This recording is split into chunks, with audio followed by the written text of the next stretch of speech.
अस्सलाम वालेकुम प्यारे बच्चों, आज हमारी कहानी का मौजू है करेलों के बाग। छोटे से गांव में करेलों से भरा हुआ एक बाग था।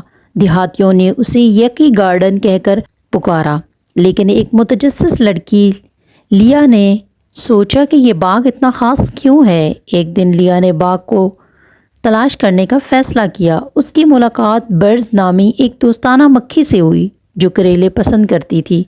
बर्ड्स ने लिया को बताया कि एक खुफिया ताकत रखते हैं करेले, वो किसी को भी मजबूत और सेहतमंद बना सकते हैं। लिया को शक था, लेकिन उसने एक कोशिश करने का फैसला किया और हैरत की बात यह है कि इसका जायका भी कड़वा नहीं है, ये मीठा और मज़ेदार था। जब वो बाग का दौरा करती रही तो लिया ने उसका जादू दरियाफ्त किया।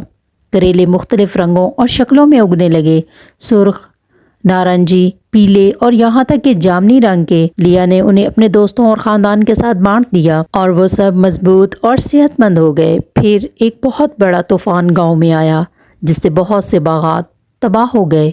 करेले का बाग खतरे में था। लिया और बर्ड्स ने उसे बचाने के लिए मिलकर काम किया। जब वो बाग की देखभाल कर रहे थे तो लिया ने सोचा कि साबित कदमी और दोस्ती की अहमियत के बारे में मालूम हुआ। जब वो बाग की देखभाल कर रहे थे तो लिया को साबित कदमी और दोस्ती की अहमियत के बारे में मालूम हुआ।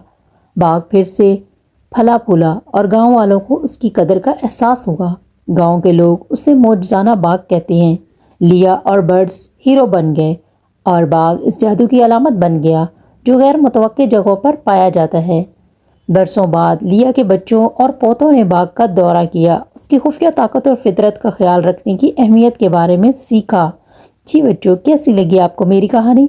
अगर आपको मेरी वीडियो अच्छी लगी हो तो प्लीज़ मेरे चैनल को सब्सक्राइब कीजिए, मेरी वीडियो को लाइक और शेयर कीजिए। शुक्रिया।